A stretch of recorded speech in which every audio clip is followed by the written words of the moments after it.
اللهم صل على سيدنا محمد يا رب صل وسلم دائما ابدا على حبيبك.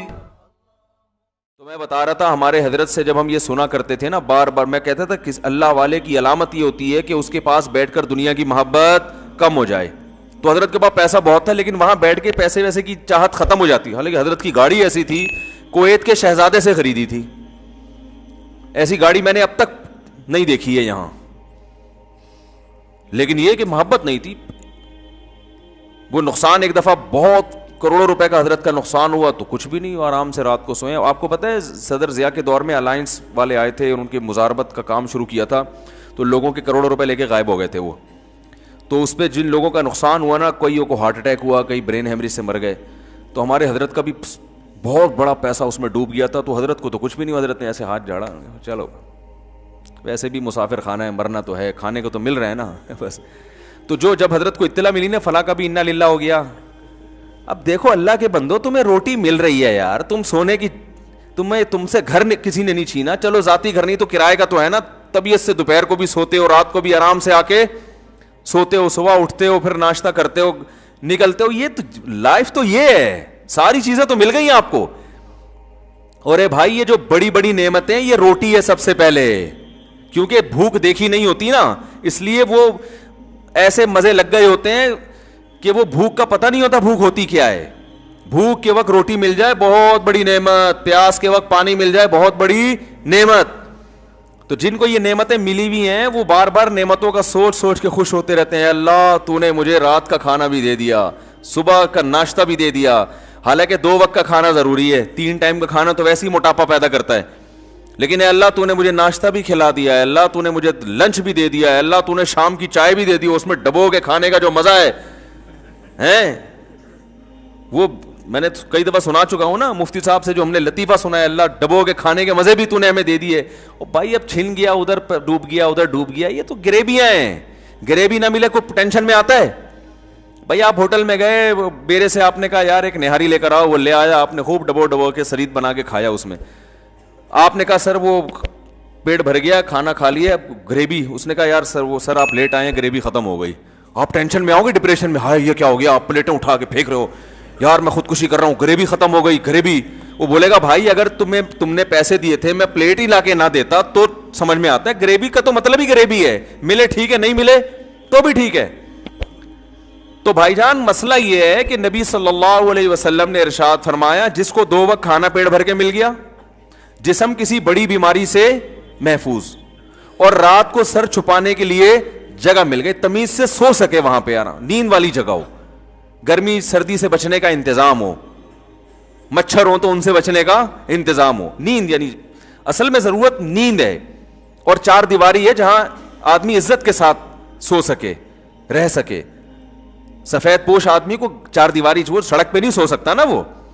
تو نبی نے فرمایا جس کو یہ 3 نعمتیں مل گئیں تو گویا پوری دنیا کی دولت سمیٹ کے اللہ نے اس کو دے دی ہے. اب اگر اس کو ٹینشن ہو رہی ہے نا، یہ اس کا فالٹ ہے، یہ اللہ کا قصور نہیں ہے، یہ ہوس ہے.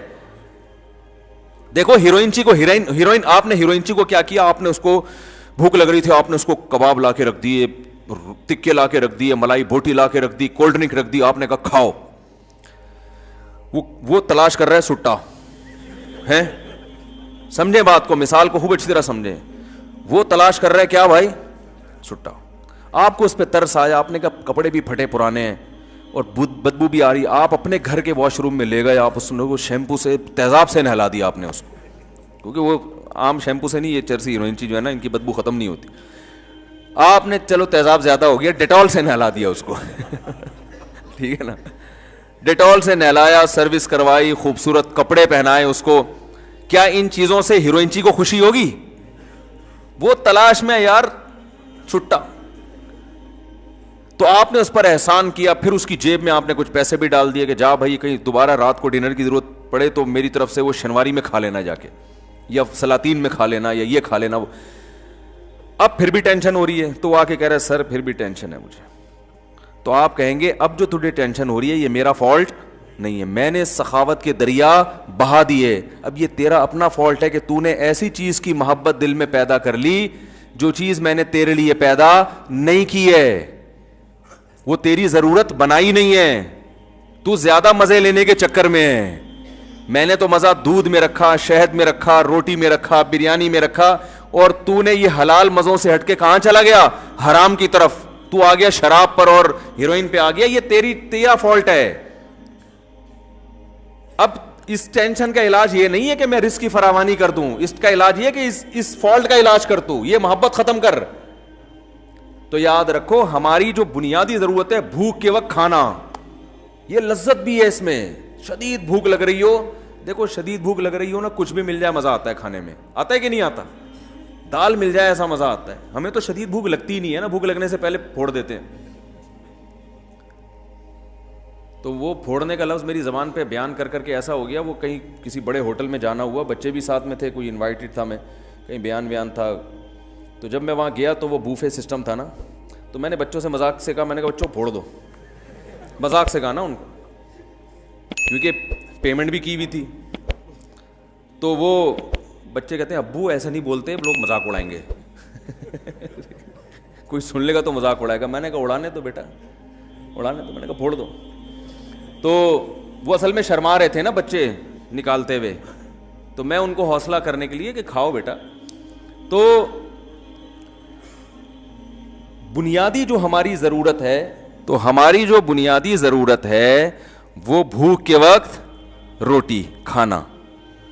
اور خوراک میں جو بنیادی خوراک ہے نا, آلو, گندم اور چاول, یہ انسان کی بنیادی خوراک ہے, جس میں کاربوہائیڈریٹ ہوتا ہے, جو نشاستہ ہوتا ہے, جو ہماری باڈی کو رن کرنے میں کام آتا ہے. یہ بنیادی بیسک ضرورت ہے. یہ نہ ملے تو لوگ کہتے ہیں نا وہ دودھ پی رہے ہیں 1 کلو, وہ جب تک روٹی نہیں کھائے گا صحیح ہے نا, طاقت نہیں آتی جسم میں. تو یہ بھی مل رہی ہے الحمدللہ. یہ اللہ نے اتنا سستا کر دیا دنیا میں, روٹی نہ ملے چاول کھا لو, چاول نہ ملے آلو کھا لو. تو یہ اتنا سستا, یہ بیسک ضرورت ہے. اور دوسری ضرورت اللہ نے ہماری رکھ دی گھر, چاہے کرائے کا ہو چاہے ذاتی ہو, رہنے کی 4 دیواری ہو, تیسری کہ کوئی بیماری نہ ہو. تو یہ اگر مل گئی تو ہمیں خوش ہونا چاہیے. سمجھ رہے ہیں نا, اللہ ایسا کھا رہا ہوں ماشاءاللہ, بھوک سے بھی پریشان نہیں ہوتا, اور سونے کی جگہ بھی تو نے مجھے دے دی ہے, اور پہننے کے لیے لباس بھی مل گیا ہے, جو یہ بیسک ضرورتیں پوری ہو گئی, بس اب بھی خوش نہیں ہو رہا, تو اللہ کی قسم یہ اس کا اپنا فالٹ ہے. صحیح ہے نا, اس کا اپنا فالٹ ہے. یہ ہیروئنچی ہے. ہیروئنچی کو ہیروئن سے اتنی محبت نہیں ہوتی جتنی اس نے گاڑی بنگلے اور دنیا سے دل لگایا ہوا ہے. تو اس کا علاج کرو, جیسے ہیروئنچی کو سمجھایا جائے گا کہ علاج کرو. کہہ رہے کیسے بھائی؟ ڈاکٹری علاج بھی کرو اور نفسیاتی بھی. نفسیاتی یہ کہ بار بار سوچو کہ اس سے آہستہ آہستہ تمہارا سکون برباد ہو رہا ہے. یہ جو تمہیں سکون ملتا ہے نا سٹے لگا کے, یہ وقتی سکون ہے. نہیں یقین آتا تو جن لوگوں کو یہ سٹا نہیں ملتا, جو نہیں پیتے, ان کے چہروں پہ رونق دیکھو, تم سے کروڑا گنا زیادہ ہے. اگر اس میں سکون ہوتا تو جو نہیں پیتے وہ تو ٹینشن سے مر جاتے, جبکہ ہم دیکھ رہے ہیں جو نہیں پیتے ان کے چہروں پہ بھی رونق ہے, وہ تم سے زیادہ خوش ہیں. تو یہ بار بار وہ سوچے گا تو چھوڑنے پر آمادہ ہوگا نا. پھر وہ علاج کی فکر کرے گا. بھائی بتاؤ, اگر وہ اس کا نظریہ ہی ٹھیک نہیں ہے, وہ کہے سکون میں وہ ہے جو پیتا ہے, تو وہ تو پاگل ہے نا, اس کا علاج ہو سکتا ہے. تو یاد رکھیں, اسی طرح جو بیسک بنیادی ضرورتیں جب آپ کی پوری ہو گئیں, اس کے بعد اگر آپ کو سکون نہیں ہے, تو سکون نہ ہونے کی وجہ یہ ہے کہ آپ دنیا سے محبت کر بیٹھے ہیں, آپ غریبیوں کے چکر میں پڑ گئے ہیں. تو اس کا حل یہ نہیں ہے کہ آپ کی حاجات پوری کر دی جائیں, آپ کی تنخواہ ڈبل ہو جائے. آپ کے پاس لوگ اپنے مسائل حل کروانے آتے ہیں, یہ کریں کہ ایک صاحب آیا, میں اتنی ٹینشن میں ہوں, میری بیگم بھاگ گئی ہے اور علیحدگی کا مطالبہ کر رہی ہے, اور 1 سال سے میں اس کو منا رہا ہوں, مان نہیں رہی. تو میں نے کہا بھائی آپ کے دل میں اس کی محبت بہت زیادہ ہے, ٹھیک ہے نا, تو اس لیے آپ ٹینشن میں آ گئے. اگر وہ آ گئی تو جو ٹینشن آپ کو ہو رہی ہے وہ اس کو ہونا شروع ہو جائے گی. ٹھیک ہے نا, کیونکہ اس کے ایٹیٹیوڈ سے لگتا ہے کہ جتنی آپ کے دل میں اس کی محبت ہے, بالکل اسی حساب سے اس کے دل میں آپ کی نفرت ہے. کیونکہ آپ اتنا پیچھے پڑ گئے پھر بھی نہیں آ رہی, تو اس کا 1 سال کم تو نہیں ہوتا نا. میں نے کہا یہ اس کی علامت ہے کہ آپ جتنا اس سے چاہتے ہیں اتنا ہی وہ آپ سے باقاعدہ ماشاءاللہ نفرت کرتی ہے. تو جیسے آپ کی محبوب چیز ملنے سے آپ کو خوشی ہوگی, تو اس کی قابل نفرت چیز ملنے سے اس کو ٹینشن ہوگی کہ نہیں ہوگی؟ کیا ہو گیا بھائی, بات صحیح کر رہا ہوں کہ نہیں کر رہا؟ تو میں نے کہا آپ اس پہ خوش کہ وہ آپ کو مل جائے, وہ اس پہ خوش کہ آپ اس کو نہ ملیں. تو اب میں نے کہا اس ٹینشن کا حل یہ نہیں ہے کہ وہ آ جائے, وہ کیوں آئے گی بھائی؟ اللہ نے چاہتے پوری کرنے کی جگہ دنیا رکھی نہیں ہے. کسی کی آ جاتی ہے, اکثروں کی تو جو گئی تو پھر بات واپس نہیں آتی. رپورٹ یہی ہے, جو رپورٹیں ہیں نا ہماری اپنی بھی بہت ساری رپورٹیں ہوتی ہیں, لوگ بتاتے رہتے ہیں نا, تو ایک رپورٹ میں بھی مرتب کر سکتا ہوں. رپورٹ یہی ہے کہ اکثر نہیں آتی. تو اس کا حل یہ کہ دل وہاں سے ہٹاؤ, دل ہٹاؤ وہاں سے. کہہ رہے نہیں میرا دل نہیں ہٹتا. تو میں کہتا ہوں میں نے کہا پہلے یہ فیصلہ کر لو کہ میں غلطی پر ہوں اور مجھے اپنے دل کا علاج کرنا ہے. پہلے مانو تو صحیح کہ میں غلطی پر ہوں. آپ تو مان نہیں رہے کہ میں غلطی پر ہوں. جو آدمی کہہ رہا ہے مجھے وہ چاہیے, مجھے وہ چاہیے, مجھے وہ چاہیے. جب ہیروئن سی کہہ رہا ہے کہ مجھے ہیروئن چاہیے, مجھے ہیروئن چاہیے بس. اب کوئی ہیروئن سی میرے پاس آئے, کہہ رہا مصعب ایک ہفتے سے سٹا نہیں پیا میں بہت ڈپریشن میں ہوں, آپ اللہ سے دعا کرو مجھے ایک پڑیا مل جائے. خدا کی قسم آپ اس مثال کو مذاق سمجھیں گے, لیکن دنیا میں ہو یہی رہا ہے کہ اپنی خواہشات پوری کر کے ٹینشن ختم کرنا چاہتے ہیں. سمجھ میں آ رہی ہے بات؟ کیونکہ غیر مسلموں سے یہی سیکھا ہے. غیر مسلم کہتے ہیں آپ کی جتنی خواہشات پوری ہوں گی آپ کی ٹینشنیں کم ہوگی. اگر میرے بھائی ایسا ہوتا تو اللہ نہ کرے معاذ اللہ سب سے زیادہ ٹینشن تو پھر نبی کو ہوتی. ان کی تو خواہشات ہی پوری نہیں ہوئی. 40 دن گھر میں چولہا نہیں جلتا تھا ان کا. یوسف علیہ السلام تو بےچارے ڈپریشن میں چلے جاتے, وہ تو آدھی زندگی تو ان کی جیل میں گزری ہے. یعقوب علیہ السلام کہتے ہیں اللہ ساری جوانی میرے بچے سے الگ گزر گئی, اب بڑھاپے میں بچہ مل کے کیا رہ گیا, 4 دن کی زندگی رہ گئی تھی. وہ تو یہ سوچتے نا. لیکن ہم دیکھتے پیغمبروں کی زندگیاں ٹینشنوں میں, مگر کوئی ڈپریشن کی گولی نہیں کھا رہے.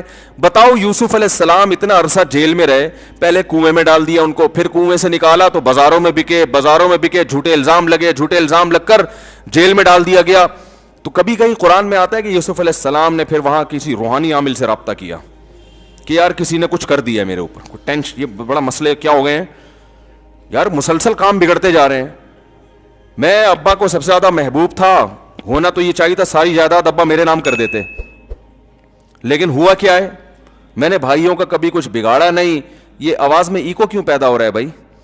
میں نے بھائیوں کا کبھی, باہر کا مائک مجھے لگ رہا ہے اسپیکر آن ہے, میں نے کبھی کسی کا کچھ بگاڑا نہیں. بھائیوں نے مجھے کنویں میں ڈال دیا. پھر ابھی میں 7-8 سال کا بچہ تھا, کنویں سے نکال کے بازاروں میں مجھ جیسے شہزادے کو بیچا گیا. پھر بیچ کے چلو تھوڑے دن سکون کا سانس ملا تھا بادشاہ کے, چلو کسی اچھی جگہ چلا گیا بکے میں, تو سکون کا سانس ملا تھا. اور میں نے بادشاہ سے وفا کی, اس کی بیوی پہ کبھی غلط نظر نہیں ڈالی, اسی کی بیوی نے جھوٹا الزام لگا کے چلو محل میں آ کے کچھ سکون ملا تھا. وفا کی سزا یہ ملی کہ جیل میں چلے گئے. اور پھر جیل میں جب ہم گئے ہیں تو ایک آدمی کو میں نے خواب کی سچی تعبیر بتائی, اس کو میں نے کہا بادشاہ کو بتانا کہ مجھے جیل سے نکالے, تو وہ کمبخت جا کے بادشاہ کو بتانا ہی بھول گیا, کسی نے کچھ کر دیا ہے بیٹا. یہ تو بندش کے علاوہ کچھ ہو ہی نہیں سکتا, یہ تو بھائی 100% بندش ہے. کیا خیال ہے بھائی؟ اور اللہ کو میں ہی ملا ہوں ٹینشنوں کے لیے, میں ہی ملا ہوں اللہ کو. ساری جوانی اسی میں گزر گئی, سب کچھ, ایک دن بھی ٹینشن والی بات ان کی زبان سے نہیں نکلی. جب بات کر رہے ہیں ایسے پیارا کلام ان کی زبان سے نکل رہا ہے. جب اتنی ٹینشنوں کے بعد بادشاہ کے محل میں پہنچے نا, اور وہ دروازے بند کر کے اس کی بیوی نے زنا کی دعوت دی, کوئی اور ہوتا کہتا بھائی میں تو ٹینشن میں ہوں, میں تو کر لوں تو میرے لیے تو گنجائش ہے, مجھے تو یہاں نکاح کون کرے گا, اجنبی ہوں, ہے نا. لیکن کہہ رہے معاذ اللہ انہ ربی احسن مثوایا, میرے رب نے بادشاہ کے محل میں مجھے پہنچا کے ٹھکانہ دے دیا. میں تو کنویں میں گر گیا تھا, میں تو بازاروں میں بکتا تھا, تو اللہ نے بادشاہ کے محل میں پہنچا دیا, میں اس کی نافرمانی کیسے کروں؟ وہ اس پہ خوش ہو رہے ہیں کہ بھائی کھانے کو روٹی بھی کا انتظام ہو گیا اور سر چھپانے کی اتنی خوبصورت جگہ مل گئی, تو بنیادی ضرورت تو پوری کر دی نا. تو اب اس کا شکر کا تقاضا یہ تھوڑی ہے کہ میں برائی کی طرف جاؤں, یہ تو نہیں ہو سکتا مجھ سے. پھر جب الزام لگ کے جیل میں گئے ہیں, جیل میں جانے کے بعد جو 2 شخص آئے نا تعبیر پوچھنے کے لیے, تو ان کو پہلے دین کی دعوت دے رہے ہیں, ان کو خواب کی تعبیر بتا کے کہہ رہے ہیں کہ دیکھو ذالک من فضل اللہ علینا, میں نے سچی تعبیر جو تمہیں بتائی ہے نا, یہ اللہ کا ہم پہ فضل ہے. حالانکہ وہ کہہ سکتے تھے اللہ کا فضل کہاں سے بھائی, دیکھو جیل میں پڑے ہیں یار بغیر کسی جرم کے بھائی. لیکن خواب کی تعبیر سچی بتا دینا اللہ کی ایک نعمت ہے نا, یہاں نعمت کو ہائی لائٹ کر رہے ہیں کہ بھائی یہ میری بنیادی ضرورت نہیں ہے کہ میں خوابوں کی تعبیر بتاؤں, لیکن اللہ نے میرے اوپر ایک الگ سے احسان کیا جو عام لوگوں پہ نہیں ہوتا. وہ احسان یہ کہ میں تعبیر بتاتا ہوں سچ نکلتی ہے بالکل. پھر آگے بتا رہے ہیں دیکھو یہ جو اللہ نے مجھے اتنا پروٹوکول دیا ہے, اتنی عزت دی, اس لیے کہ میں شرک نہیں کرتا, توحید پر ہوں, میں تبلیغ بھی کر دی ان کو. کتنے زیادہ, یعنی پھر جب جیل سے چھوٹے ہیں, جیل سے چھوٹ کے پھر ابا کو بلایا, ابا آئے اور سارے بیٹے آ گئے, تو پھر ابا سے بغلگیر ہوئے مصر میں نا, تو پھر ابا کو جو کہانی سنا رہے ہیں ماضی کی, اس میں ٹینشن والے سارے واقعات کو اسکپ کر دیا انہوں نے, ٹھیک ہے نا. کنویں میں ڈالنے کا تذکرہ کر ہی رہے, کنویں سے نکلنے کا کر رہے ہیں. جیل میں جانے کا تذکرہ نہیں کر رہے, جیل سے نکلنے. اذ اخرجنی من السجن, میرے رب نے اس وقت بڑا احسان کیا جب مجھے جیل سے نکالا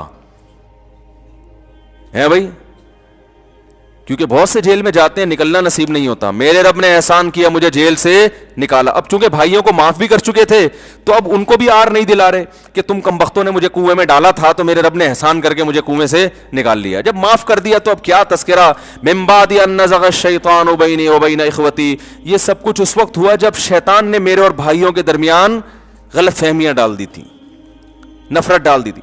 سارا جو برائی شیطان پہ ڈال دی, ٹھیک ہے نا, بلی کس پہ ڈال دی, شیطان پہ. کیسا ظرف ہے بھائی, لا تثریب علیکم اليوم, کوئی گناہ نہیں ہے, معاف کیا جاؤ یار, بس مقدر تھا, اللہ نے ایسے ہی مصر کا بادشاہ بنانا تھا, نوازنا تھا, ہو گیا. اور اذ وجاء بکم من البدوی, اے میرے ابا اللہ نے آپ پر احسان کیا, گاؤں سے نکال کے آپ کو شہر لے آیا, ساری نعمتیں بیان کریں. ایک دفعہ بھی نہیں کہا کہ ابا وہ سفلی ہو گیا تھا, وہ فلانا جو ہے نا بنگالی بابا, وہ بنگال کا جادو جو لکھے ہوتے ہیں نا, وہ میں اس کے پاس گیا تھا تو یہ ہوا ہے. وہ جو بابا بیٹھا ہوتا اس کے تو وارے نیارے ہو جاتے. حضرت یوسف علیہ السلام نے بیان کیا, اللہ اپنے والد سے کہا جا بکم من البدوی, اللہ آپ کو گاؤں سے لے کر آیا, دیہات سے لے کر آیا. کیسا صبر, کتنے آرام سے اس غموں کو, اس لیے کہ بھائی یہ تو دنیا میں جو بنیادی ضرورت کی چیزیں تھیں وہ تو بہرحال مل رہی تھی. خواہشات پوری کرنے سے کبھی بھی سکون نہیں ملے گا. خواہشات پوری ضرور کریں, ہوس نہ کریں, پوری ہو گئی اچھی بات ہے, گریوی مل جاتی ہے خوش ہوتا ہے آدمی, چلو یار روٹی بیوہ ہو گئی تھی, روٹی بیوہ ہو جاتی ہے نا وہ, تو اب چلو یہ دبو کے کھا لیں گے روٹی بھی. گریوی کا جو فلسفہ ہے وہ یہ تھا کہ روٹی بچ جائے, ضائع نہ ہو جائے نا, اور نہیں ہے تو کوئی بات نہیں, کھا تو لیا نا ہم نے, تو بنیادی ضرورت تو پوری ہو گئی. اب ٹھیک ہے, لوگ کیا کرتے ہیں, فلاں کے پاس ایسا, فلاں کے پاس ایسا, تو بھائی فلاں بھی مر کے ختم ہو جائے گا تھوڑے دنوں میں, ٹھیک ہے نا. بڑے بڑے آئے مر کے چلے گئے, قبر میں آپ کی اس سے ملاقات ہوگی, ایک ہی کنڈیشن میں ہوں گے دونوں. جس نے بنگلہ بنا لیا, جو کرائے پہ رہ رہا ہے, مرنے کے بعد قبر میں الیک سلیک ہوگی برزخ میں, ہاں بھائی اب کیا ہے, کہے گا بھائی میری بھی جیب خالی, تمہاری بھی جیب خالی, تو فیوچر دونوں کا ایک جیسا. آپ کرائے کے گھر میں رہ رہے ہیں, آپ کو پتا ہے فیوچر میرا ایسا ہے کہ بحریہ ٹاؤن پہ 6 بنگلے مل جائیں گے مجھے, خوش ہو گے نا آپ. اور ایک اپنے گھر میں رہ رہا ہے, اس کو پتا ہے کہ فیوچر ایسا ہے کہ میں یہاں سے نکال دیا جاؤں گا, تو خوش کون ہوگا, فیوچر کو دیکھ کے. تو فیوچر ہم سب کا ایک جیسا ہونے والا ہے, ٹھیک ہے. تو کسی کی ترقی سے نہ تو جلنے کی ضرورت, نہ ٹینشن میں آنے کی ضرورت. ترقی ہے یہ ترقی کے بعد پھر تنزل ہے, مرنے کے بعد بالکل ایک جیسے.